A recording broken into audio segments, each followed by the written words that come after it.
ዛሬ ደግሞ እንግዲህ የምናየው ነህምያ ነው። ነህምያ መጽሐፍን ያስተማርኩ አለሁኝና አንዳንድ ቦታ ከዚህ በፊትም በትንሽ አጠራጠር ባለ መልኩ እንደዚህ ለሰኞ ድምጼ ይሰማል አይደል? የተወደዳችሁ አዎ ይሰማል በደንብ ይሰማል። አራቀም አይደል? አራቅም ትንሽ ግን ያስተጋባል። ትንሽ ያስተጋባል። ያስተጋባል። ያስተጋባል። እስራኤል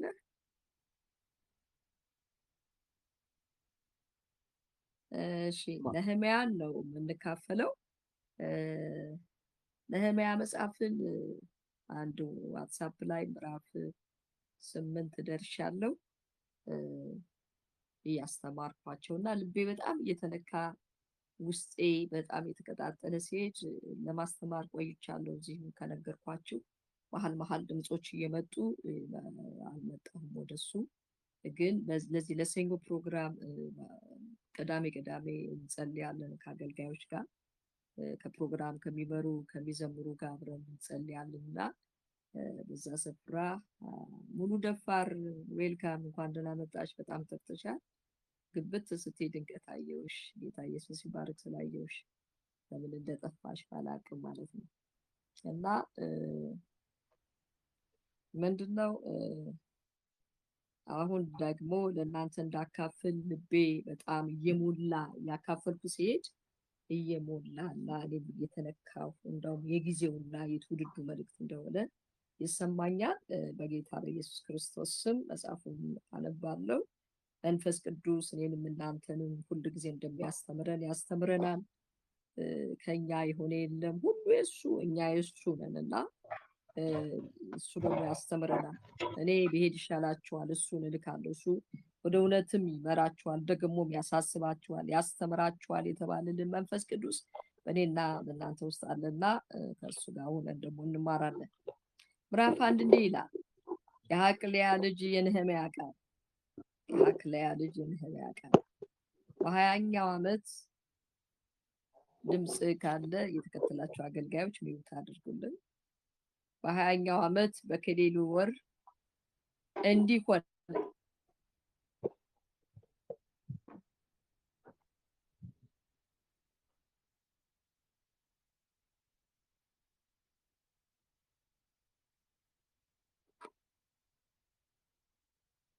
እንዲህ ሆነ በሱሳ ግንብ ሳለሁ ከወንድሞቼ አንዱ አኒና ከእርሱ ጋርም ሌሎች ሰዎች ከይሁዳ መጡ። እኔም የዳኑትን ከምርኮ የተረፉትን የአይሁድን ነገር የኢየሩሳሌምንም ነገር ጠየኳቸው።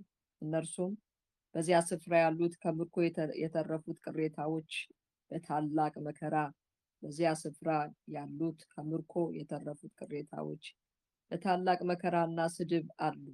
የኢየሩሳሌምም ቅጥር ፈርሷል፣ በሮቿን በእሳት ተቃጥለዋል አሉ። ይህን ቃል በሰማው ጊዜ ተቀምጬ አለቀስኩ፣ አያሌ ቀንም አዝን ነበር። በሰማይም አምላክ ፊት እጾምና እጸልይ ነበር። እንዲህም አልኩ፣ አቤቱ የሰማይ አምላክ ሆይ ለሚወዱህና ትእዛዝን ለሚያደርጉ ሁሉ ኪዳንና ምሕረትን የምትጠብቅ ታላቅና የተፈራ አምላክ ሆይ እኔ ባሪያህ ዛሬ በፊትህ ስለ ባሪያዎችህ ስለ እስራኤል ልጆች ሌሊትና ቀን የምጸልየውን ጸሎት ሰማይ ዘንድ ጆሮህ ያድምጥ፣ ዓይኖችም ይከፈቱ። በአንተ ላይም ያደረግነውን የእስራኤል ልጆች ኃጢአትን እናዘዛለሁ። እኔና የአባቴ ቤት በድለናል፣ እኛም በአንተ ላይ እጅግ ክፉ ሰርተናል። ለባሪያህም ለሙሴ ያዘዝከውን ትእዛዝና ስርዓት እጅግ አልጠበቅንም። አሁንም ብትተላለፉ በአሕዛብ መካከል እበትናችኋለሁ። ወደ እኔ ብትመለሱ ግን ትእዛዜንም ብትጠብቁ ብታደርጉትም ከእናንተ ሰዎች እስከ ሰማይ ዳርቻ ድረስ ምንም ቢበተኑ ከዚያ ሰበስባችኋለሁ፣ ስሜ የሚኖርበት ዘንድ ወደ መረጥኩት ስፍራ አመጣችኋለሁ ብለህ ለባሪያህ ለሙሴ ያዘዝከውን ቃል እባክህ አስብ፣ እባክህ አስብ፣ እባክህ አስብ። እነዚህም በታላቅ ኃይልና በብርቱ እጅህ የተቤዠሃቸው ባሪያዎችና ሕዝብህ ናቸው። ጌታ ሆይ ጆሮክ የባሪያህን ጸሎት ስማ። ይፈሩ ዘንድ የሚወዱትን የባሪያዎችንም ጸሎት ያድምጥ። ዛሬም ለባሪያህ አከናውንለት፣ በዚህ ሰው ፊት ምሕረትን ስጠው። እኔም ለንጉሥ ጠጅ አሳላፊ ነበር ይላል። ዛሬ ምዕራፍ 1ን 20 ደቂቃ ቢሆን 30 ደቂቃ 40 ደቂቃ ቢሆን እሷን ነው የምናይ፣ በምዕራፍ ማየት ስላለብን ማለት ነው። ርዕሴ እኛ ባሪያዎቹ ተነስተን እንሰራለን፣ የሰማይ አምላክ ያከናውንልናል። ከመጽሐፉ ነው የወሰድኩት። ርዕሴ እኛ ባሪያዎች እንነሳለን፣ የሚያከናውንልን ግን የሰማይ አምላክ ነው። ስለዚህ መነሳት ነው የሚጠበቅብን፣ የስራው ባለቤት ደግሞ ያከናውንልናል ማለት ነው። እኛ ባሪያዎቹ እንነሳለን። እንግዲህ ነህምያ የስሙ ትርጉም እግዚአብሔር ያጽናናል ማለት ነው። የስሙ ትርጉም ይሄ መጽሐፍ የጻፈው ራሱ ነህምያ ነው። ነህምያ ይሰራበት የነበረበት ዘመን የፋርስ መንግስት አርጤክስስ የሱ ንጉስ ጠጅ አሳላፊ ነበር። በዛ ዘመን ነህምያ በምርኮ ዘመን የነበረ አይሁዳዊ ነው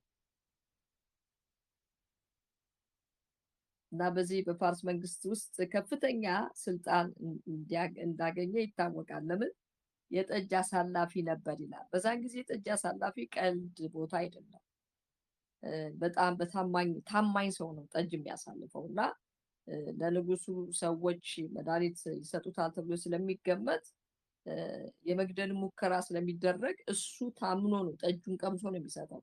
ስለዚህ በጣም የታመነ ሰው ነው። ትልቅ ቦታ ላይ ያለ ሰው ነው እና ወደ እሱ የመጣው መልእክትና ድምፅ ነው የምናየው። በዚህ ስፍራ እንዳየነው ወደ እሱ የመጣ ድምፅ አለ። ስለ ኢየሩሳሌም ጠየቀ። ስለ አይሁዶች ስለ አባቶቹ ጠየቀ። ኢየሩሳሌም እንዴት ናት? አባቶቼስ እንዴት ናቸው ብሎ ነው የጠየቀ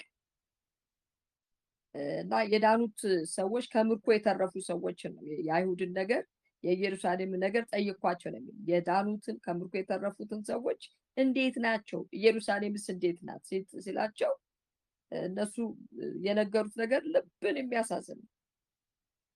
ከምርኮ የተረፉት ቅሬታዎች በታላቅ መከራና ስድብ ናቸው አለ። ታላቅ መከራና ስድብ አለባቸው። የኢየሩሳሌም ቅጥር ፈርሷል፣ በሮቿን በእሳት ተቃጥለዋል፣ የአባቶቹ መቃብር ተቃጥለዋል።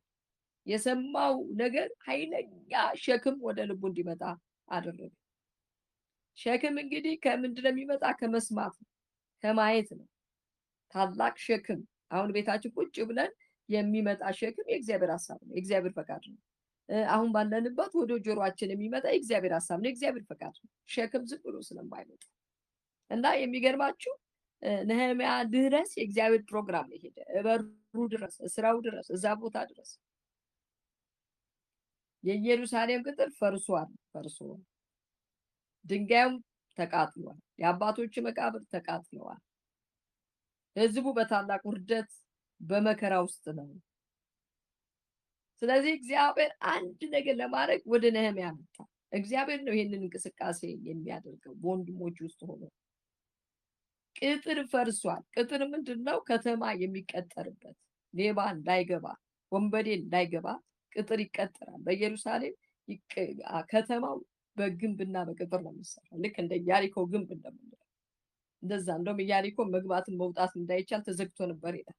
ልክ እንደዛው በርም ቢኖር ይሄ ግን ቅጥር አለው። ቅጥሩ ፈርሷል። የፈረሰ ቅጥር ነው ለሚለው ይሄ እንግዲህ የሚሰራ ስራ ስላለ ወደ እርሱ እንደመጣ ነው ያለ። ወንድሙ አናኒ መጥቶ ሁኔታውን ነገረው፣ ያለውን ነገር ነገረው። እዛ ድረስ መጥቶ እንዲያወራ ያደረገ የእግዚአብሔር ሐሳብ እንዳለበት ያስታውቃል። በጣም የሚገርመው የህዝቡን መከራ፣ የሀገሩን መከራ፣ የትውልድን መከራ አጎበጠው ነህምያን። ወዲያው ልቡ አዘነ፣ ሸክም ተሰማው። ከሰማው ሸክም የተነሳ ማልቀስ ጀመረ፣ ማዘን ጀመረ። ሲጀምር አለቀሰ። ለቅሶ ደግሞ ወደ ሐዘኑ ደግሞ ወደ ለቅሶ ተቀየረ። ለቅሶ ደግሞ ወደ ጸሎት ተቀየረ፣ ወደ ጾም ጸሎት ተቀየረ።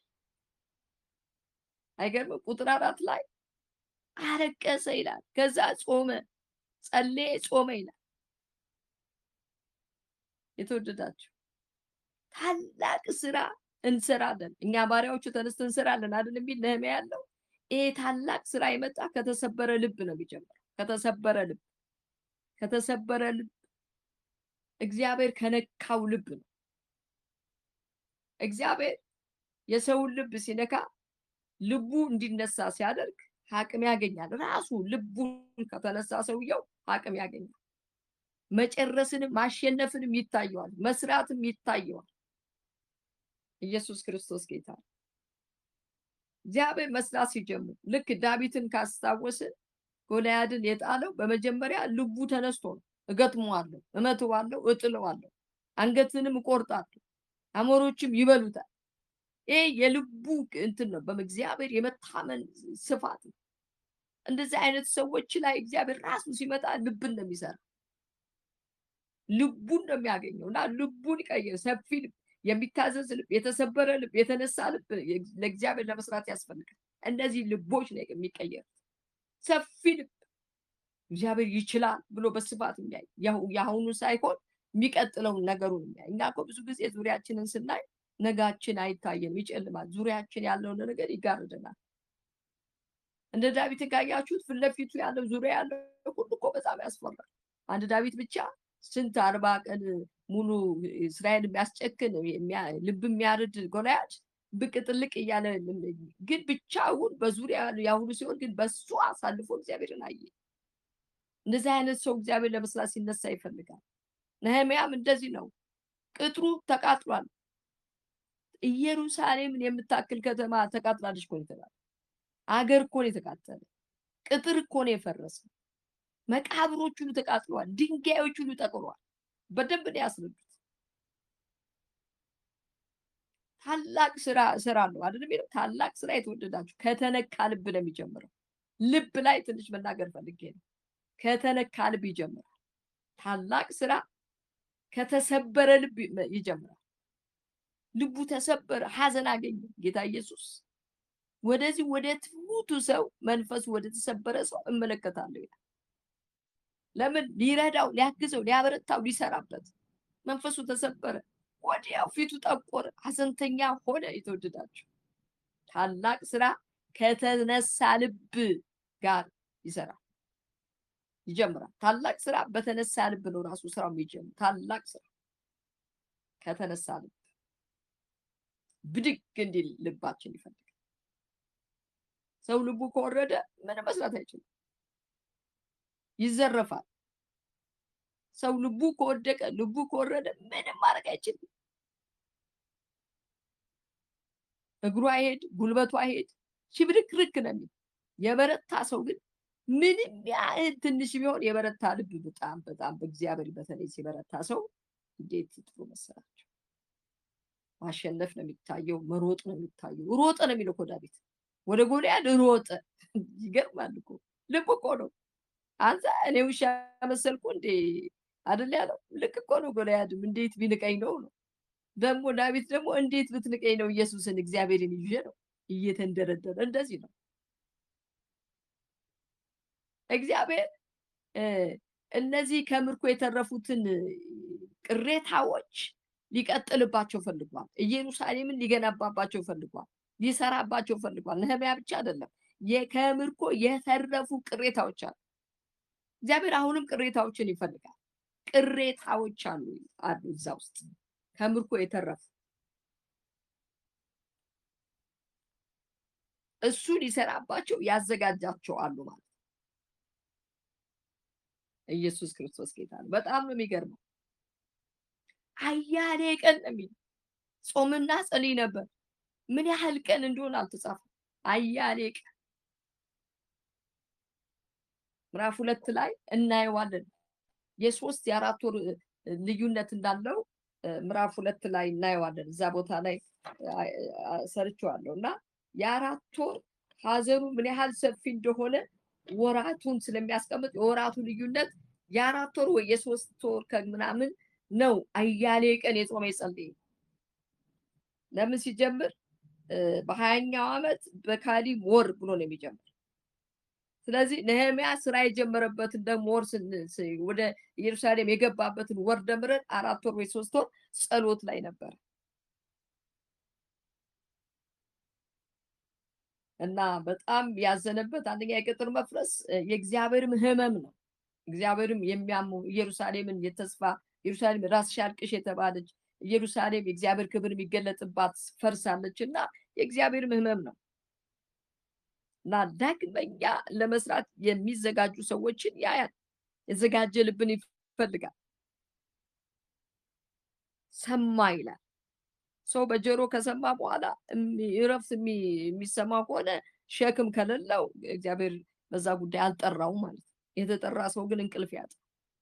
በማንኛውም ጉዳይ በየትኛውም አቅጣጫ የእግዚአብሔርን ስራ ለመስራት ልቡ ላይ እረፍት የሚነሳው ከሆነ ይሄ የእግዚአብሔር ሸክም ነው እና እግዚአብሔር ራሱ ህመም እንዲሆን ያደረገው ራሱ እግዚአብሔር እረፍት እንዲነሳ መፈለግን መሻትን በሰው ልብ ስለሚጨምር ራሱ እግዚአብሔር ነው ያንን ነገር ያደረገው የሚያስቀምጠው እሱ ስለሆነ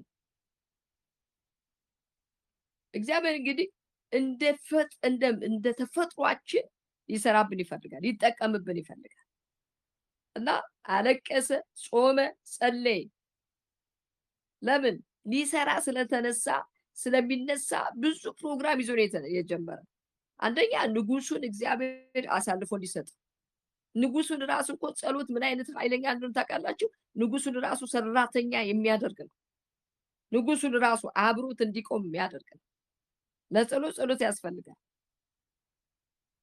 ጸሎት የጠላትን ምሽግ ያፈርሳል። ጸሎት የእግዚአብሔር ኃይል ብቻ እንዲመጣ የመናፍስትን ጉልበት ይበትናል። አእምሮን ለእግዚአብሔር ይማርካል። የንጉስን አእምሮ፣ የንግስቲትን አእምሮ ታላቅ ስራ ነው ጸሎት የሚሰራው። ታላቅ ስራ ከተሰበረ ልብ ብቻ አይደለም የሚጀምረው። ታላቅ ስራ ከታዘዘ ልብ ይጀምራል። ኢየሱስ ክርስቶስ ጌታ ነው። ሰው ልቡ ከተነሳ አቅም ይሰጠዋል፣ ኃይል ይጨመርለታል። ቁጥር 5 እስከ 11 እንዲህ ነው የሚለው። አሁን እንግዲህ እያለቀሰ ነው ያለ፣ እያዘነ ነው ያለ። ጉዳዩ ስለ ኢየሩሳሌም ነው እግዚአብሔር የሚጠይቀው። እግዚአብሔር እኮ ብሎ ነው መጠየቅ ያለበት። ቀጥታ ግን ይሄ ሁሉ እሳት ተቃጥሎ ይሄ ሁሉ ያስለቀሰው አንድ ነገር ነው ያደረገ። ከቁጥር 5 እስከ 11 ምንድነው ያደረገ? ታላቅነቱን ተናገረ። አንተ ታላቅ ነህ፣ አንተ የሰማይ አምላክ ነህ፣ የተፈራ አምላክ ነህ፣ ቃል ኪዳንህንም ምሕረትንም የምትጠብቅ አምላክ ነህ። ጥፋቱ ካንተ አይደለም፣ አንተ ትልቅ አምላክ ነህ፣ አንተ ገናና ነህ። የሚገርም ነው።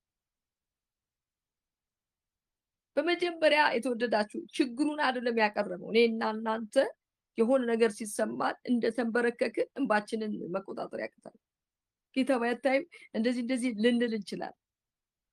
ይሄ የተፈጥሮ ከዛ በኋላ ነው ስንረጋጋ የነገርነው ሁሉ ዝርግፍ ካረግንለት በኋላ ከዛ በኋላ ምስጋና። ነህምያ የሚገርም ነው። ወደ እግዚአብሔር ሲቀርብ እያለቀሰ እየጸለየ የሚለው ከዛ ቀጥሎ ነው። ምንድነው ያለ እግዚአብሔርን ሲጠይቀው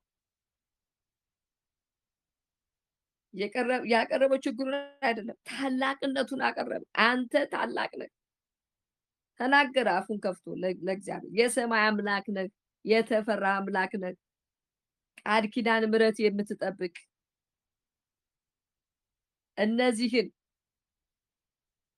ቁጥር 10 ላይ እነዚህ በታላቅ ኃይልና በብርቱ እጅግ የተቤዠሃቸው ባሪያዎችና ሕዝቦች ናቸው። ታውቃለህ እግዚአብሔር በታላቅ ኃይልህ ከባርነት ያወጣ ከፈርዖኖች ያወጣቸው በብርቱ እጅግ የተቤዠሃቸው ባሪያዎች ሕዝቦች ናቸው ብሎ ለእግዚአብሔር ነገር። ኢየሱስ ክርስቶስ ጌታ።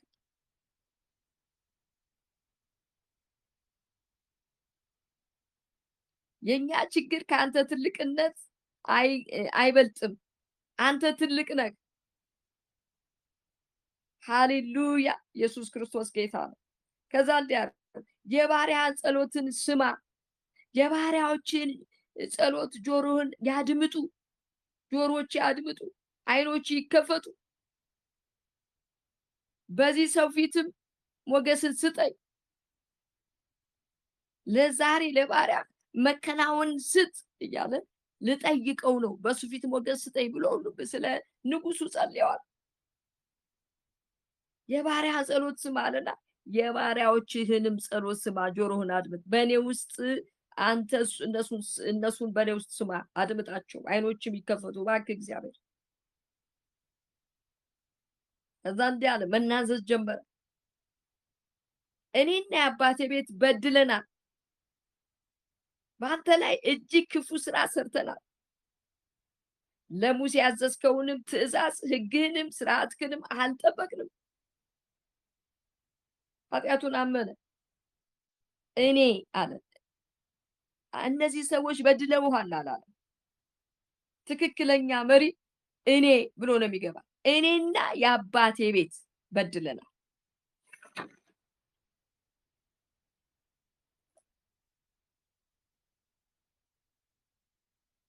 እና በቃ በጣም በተለየ ሁኔታ በመናዘዝ በእግዚአብሔር ፊት አስቀመጠናል። በድለናል።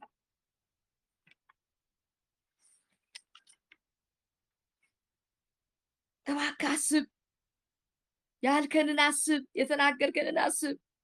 እንዲህ ብለህ ነበር፣ ብትተላለፉ በአሕዛብ መካከል እበትናችኋለሁ። ወደ እኔ ብትመለሱ ትእዛዜን ብትጠብቁ ብታደርጉትም ከእናንተ ሰዎች እስከ ሰማይ ድረስ እንኳን ቢበተኑ ከዚያ እስከ እሰበስባችኋለሁ ብለሃል። እባክህ አስብ፣ አስብ የተናገርከውን እግዚአብሔር ያኔ ለአባቶቻችን ያልከውን አስብ። ስሜ ይኖርበት ዘንድ ወደ መረጥኩ ስፍራ አመጣችኋለሁ ወደ እኔ ብትመለሱ ብለሃል። እሰበስባችኋለሁ ከተበታተናችሁበት ብለሃል። አስብ፣ አስብ። ባሪያዎችን ለማላገጫ ርስትን አትስጥ። እባክህ አስበን። ስሜ ይኖርበት ዘንድ ወደ መረጥኩ ስፍራ መልሳችኋለሁ ብለህ ለባሪያ ለሙሴ የተናገርከውን ቃል አስብ። እጅግ ከባርነት ከግዞት ስበህ ያወጣህን አንተ ነህ። አስብ። ከባርነት ያወጣን እችን እጅ ናት። አስበን። ከግዞት ያወጣን አንተ ነህ። የቴቤጄን አንተ ነህ። የሞት ክልን አንተ ነህ። በእኛ ቋንቋ የቴቤጄን አንተ ነህ። ህዝብን አስበው። ግራና ቀኙን የማያውቀውንም ህዝብ አስብ። ወደ ሲኦል የሚነዳውንም አስብ። በእኛ ቋንቋ አስብ፣ አስብ። እግዚአብሔር ሲያስብ ታውቃላችሁ አይደል? እንደተናገራት ሳራን አሰባት፣ አደረገላት ይላል። ባለቀ ሰዓት አስብ ብሎ ጮኸ ነህምያ ቁጥር 9 ላይ አስብ። ይሄንን ነገር አሳልፈህ ርስትን ለማላገጫ አትስጥ። አስብ። እኛም ባሪያዎችህ ተነስተን እንሰራለን፣ የሰማይን አምላክ ያከናውንልናል። አስበን። ሃሌሉያ። ነገርን በጸሎት መጀመር በጣም በጣም ወሳኝ ነው። የተወደዳችሁ ነገርን ከእግዚአብሔር መጀመር፣ ለማንም ሳያወሩ። ነህምያ ለማንም አላወራ። ነገሩን ከእግዚአብሔር ጋር የጀመረ በጸሎት ነው የጀመረ። ነህምያ ሲጀምር የቅጥር ስር ብቻ አይደለም የታየው፣ የመንፈሳዊ ነገር እንደፈረሰ አይቷል፣ ተገልጦለታል። ኢየሱስ ክርስቶስ ጌታ ነው። አሜን። ከምርኮ የተረፉት ቅሬታዎች በታላቅ መከራና ስድብ፣ የኢየሩሳሌም ቅጥር መፍረስ፣ በሮቿ በእሳት መቃጠል፣ ተቀምጬ ያለቀስኩ አያሌ ቀን አዘንኩ እያለ ይነግረናል። በሰማይ አምላክ ፊት ሰው በሰው ፊት ብዙ ያወራል። ሰው በሰው ፊት ብዙ ይላል። ነህምያ በጣም የሚነግረን ትልቅ መልእክት አለ። የሚለቀሰው በሰማይ አምላክ ፊት ነው። የሚጮህ በሰማይ አምላክ ፊት ነው። እጾምና ጸልይ ነበር፣ እሱም በእግዚአብሔር ፊት ነው። ሃሌሉያ።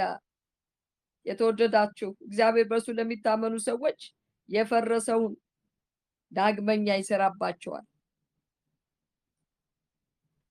ያደላድላል፣ ቅጥር ያበጅባችኋል። እግዚአብሔርን በሚታመኑ ሰዎች እግዚአብሔር በሰው ይጠቀማል።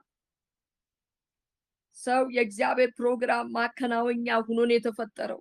እግዚአብሔር በሰው ይሰራል። በነህምያ ላይ የእግዚአብሔር ፕሮግራም ነበረ።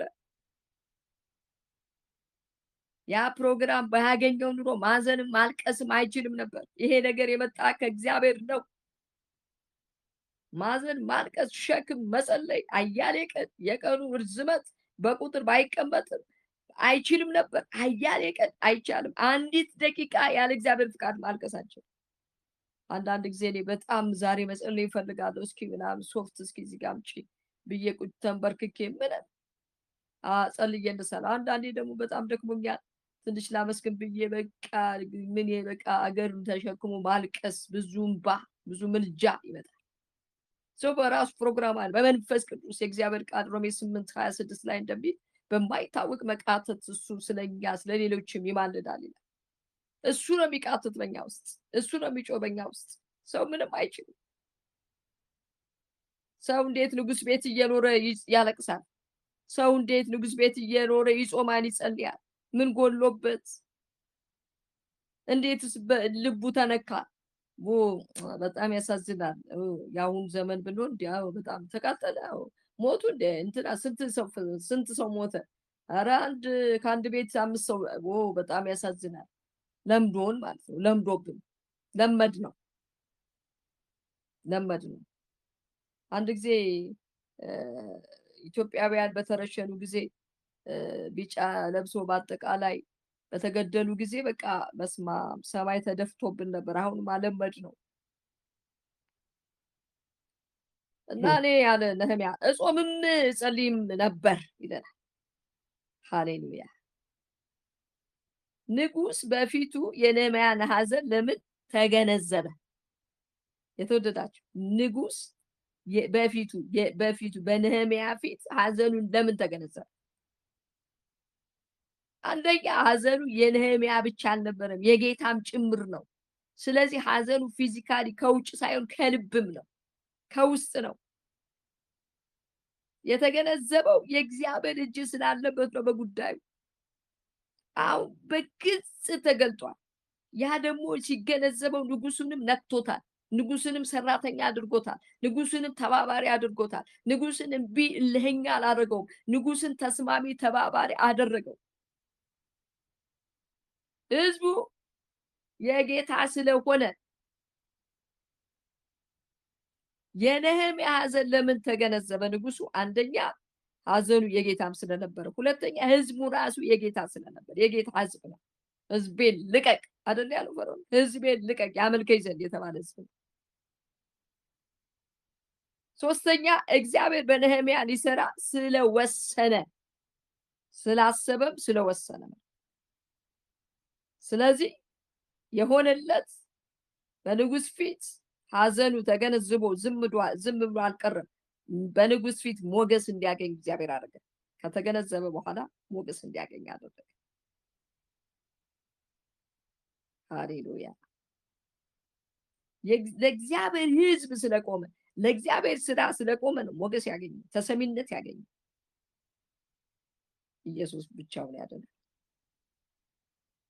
እኛም ለሰማነው ነገር ትኩረት ስናደርግ፣ ልባችን ሲነካ በየትኛው ቦታ ሞገስ እናገኛለን። ጉዳዩ የእግዚአብሔር ስለሆነ የእግዚአብሔር ፕሮግራም በእኛ ላይ ከመጣ እነሆ እንደወደድክ ብለን ልባችን መንፈሳችን ማፍሰስ አለብን። ምን እናድርግ? በምድራችን ላይ መከራ ሲመጣ፣ ቅጥር ሲፈስ ምን እናድርግ? የተወደዳችሁ ነገሮች ሁሉ ድብልቅልቅ ሲሉ ምን እናድርግ? ያሰብነው ሳይሆን ሲቀር፣ ጠላት የወደደውን በሚያደርግበት ሰዓት ምን እናድርግ? ከኛ ምንድን ነው የሚጠበቀው?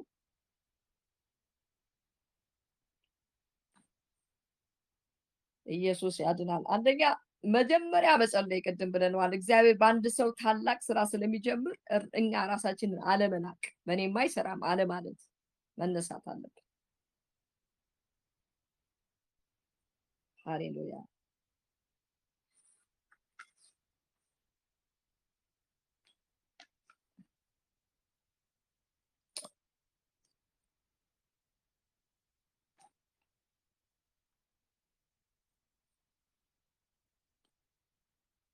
ይቅርታ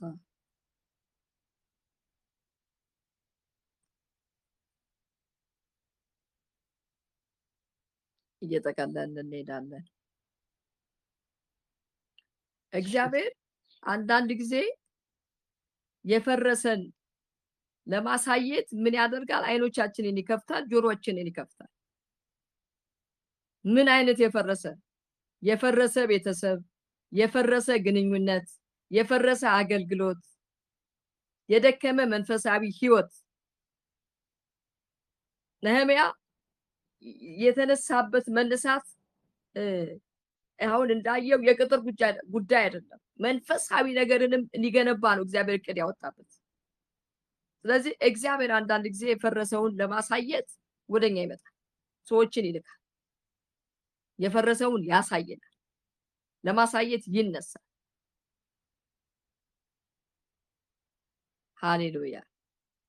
ወደ ኢየሩሳሌም ልቡን እንዲያቀና ያደረገለት እግዚአብሔር ነው። የፈረሰ ቤተሰብ አለ እዛ ውስጥ፣ የፈረሰ ግንኙነት አለ እዛ ውስጥ፣ የፈረሰ አገልግሎት አለ፣ የደከመ መንፈሳዊ ህይወት አለ እዛ ውስጥ።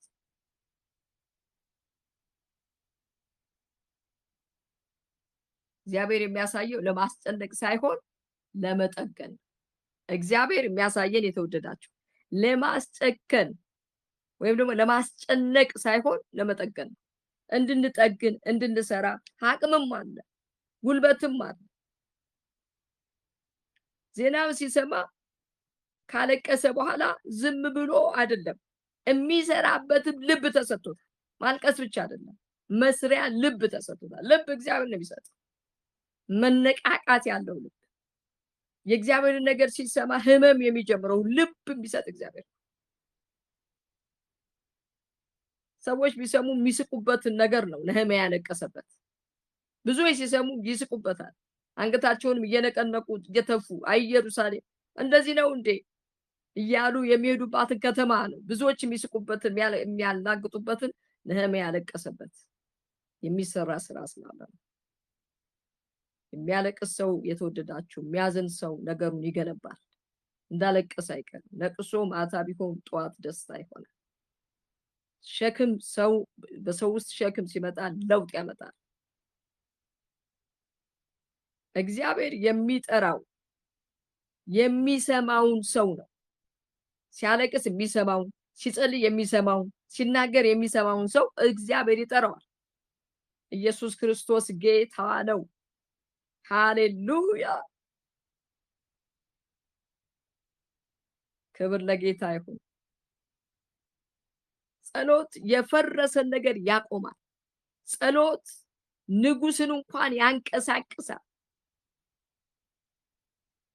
ጸሎት የተዘጉ በሮችን ይከፍታል። የተወደዳችሁ ዛሬ የትኛውም የተቆላለፈ ነገር በጸሎት ይከፈታል። የፈረሰ ቅጥርም ይታነጻል። የጠፋ ክብር ይመለሳል። የተዋረድን ያለቀስንበት የተናቅንበት በእግዚአብሔር ቅጥር በመንፈሳዊ ቅጥር የኛ የመንፈሳዊ ቅጥር የእግዚአብሔር ቃል ሲናገር ስለ ኢየሩሳሌም ምንዋን ነው የምትለካት አለ ጎበዙ። እኔ እኮ አለ ዘካርያስ ምዕራፍ 2 ላይ እኔ በዙሪያዋ የእሳት ቅጥር በመሃሏ ክብር ነኝ። ቅጥር ወሳኝ ነው። መንፈሳዊ ቅጥር የእግዚአብሔር የእሳት ቅጥር፣ የክብር ቅጥር፣ የመጎብኘት ቅጥር፣ የእግዚአብሔር በአይኑ ጥበቃ ውስጥ ያለ ቅጥር። ሃሌሉያ። የህዝቡን ሁሉ ኃጢአት ነህምያ ተቀበለ። እኔና የአባቶቼ ቤት በድለናል፣ ይቅር በለን። እኔና የአባቴ ቤት በድለናል። እኔ አላለም። ስለዚህ የእግዚአብሔር ልብ ሲነካ ነው የምናየው። እውነተኛ መሪ ህዝቡን አይከስም። እነዚህ ሰዎች አይልም። እሱ ትክክለኛ መሪ ሆኖ ነው የመጣለ ኢየሩሳሌም። በመካከላቸው ይቆማል። እውነተኛ መሪ ህዝቡን አይከስም። እሱ በመካከላቸው መካከል የሚቆም ፈልጋለሁ አላለንም? ሕዝቅኤል ምዕራፍ 22 ቁጥር 30 ባለፈው ላይ ፈለግኩ አላገኘሁም አላለም? እዚህ ጋር ግን ነህምያን አግኝቶታል። በመካከል የሚቆም መካከለኛ ሰው ነው።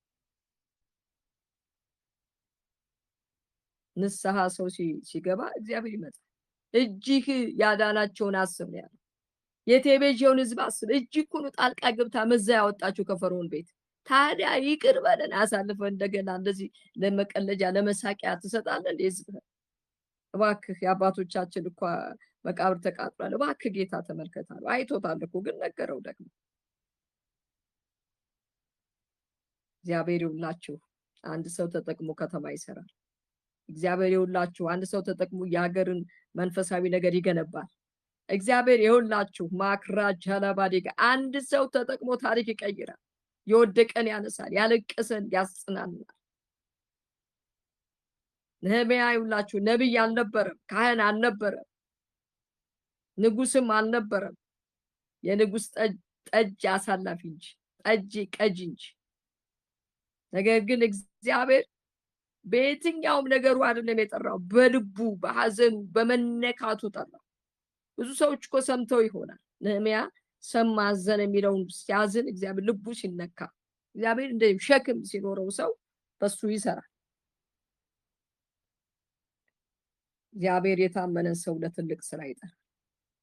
እግዚአብሔር የፈረሰውን በእኛ በታመን ሰዎች ይገነባል። እግዚአብሔርን ስንታመን መገንባት ይጀምራል በእኛ። እግዚአብሔር እንግዲህ በዚህ ዘመን ነህምያዎችን ይፈልጋል። የሚያለቅሱ፣ የሚጸልዩ፣ የሚቆሙ፣ የሚገነቡ ሰዎችን ይፈልጋል።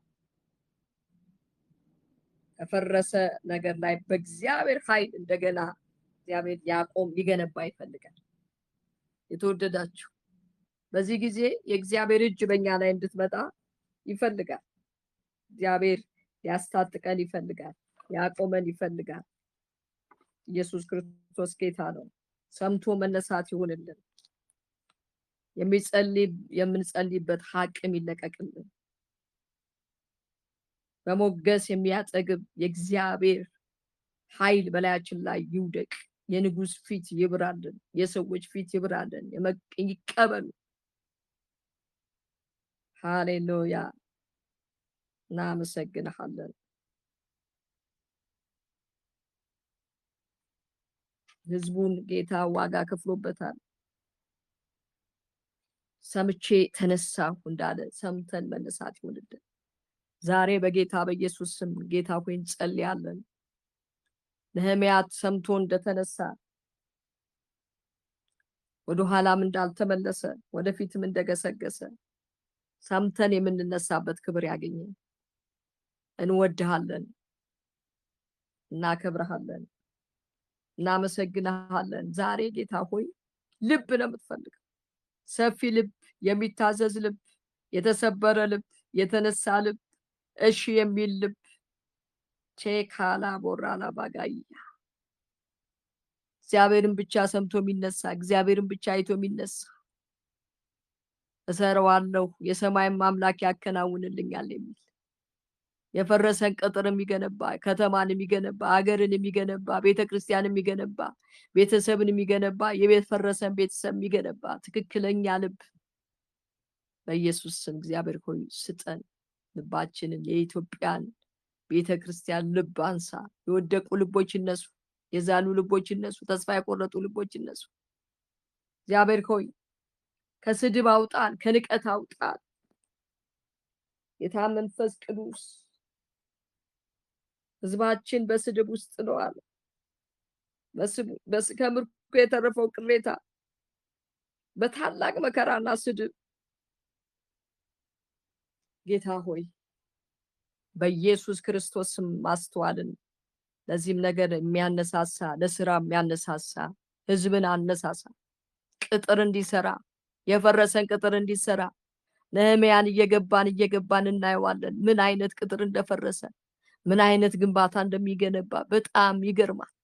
ጌታ ሆይ ይሄኛው ዘመን በቁልጭ ብሎ የኛው ዘመን ለሚመስለው በሙሉ መጽሐፉን እያየን ስንሄድ ሉል እግዚአብሔር ዳሰን መዳሰስን የምታውቀኛ ጌታ የኢትዮጵያ ቅጥር ላይ የምንቆምበት ቦርደሮቿ ላይ የምንቆምበት የእግዚአብሔር ጉልበት የእግዚአብሔር ኃይል የሚሰራበት በማን ልስራ ማን ልላ ከማን ጋር ልውጣ ማን ይሄድልኛል በሚልበት በዚህ ጊዜ እኔን ላከኝ የሚል በጌታ በኢየሱስ በኔ ስራ የሚል ህዝብ እንዲነሳ፣ ወጣቱ እንዲነሳ፣ ጎልማሳው እንዲነሳ ተነሱ ንቁ እንዳልከን ሳምንት በኢየሱስ መንቃት እንዲሆንልን መነሳት እንዲሆንልን እሺ ማለት እንዲሆንልን ለልጆቻችን ቅጥር እንድንሆን ለቤታችን ቅጥር እንድንሆን ለጎረቤቶቻችን ቅጥር እንድንሆን እግዚአብሔር ሆይ ለአካባቢያችን ቅጥር እንድንሆን ለቤተክርስቲያናችን ቅጥር እንድንሆን በኢየሱስ ስም የፈረሰውን ቅጥር በበራችን እንድንሰራ ኃይል እንዲሆንልን ጸጋ እንዲለቀቅልን አቅም እንድሰጠን በኢየሱስ ክርስቶስ ስም ጸለይ። እንወድሃለን። ጥቂት እናሰላስላለን ቃል የማልጠቅም ባሪያህ ነኝ።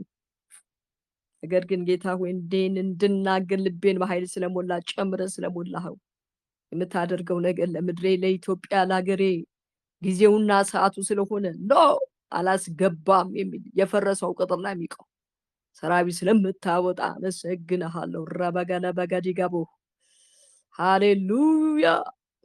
የሚከለክል ትውልድ እግዚአብሔር አታደርግም፣ አትሄድም፣ አትገባም የሚል እግዚአብሔር ሆይ ክፍተቱ ላይ የሚቆም ሰራቢ ስለሚኖር እግዚአብሔር አብሮ የሚያማ አይደለም፣ አብሮ እንዲያና እንዲሚል አይደለም፣ የሚቆም ህዝብ ስለሚነሳ እጅግ አድርጌ አመሰግንሃለሁ። እናሰላስለው። ክብሩን ጌታ ኢየሱስ ይውሰድ።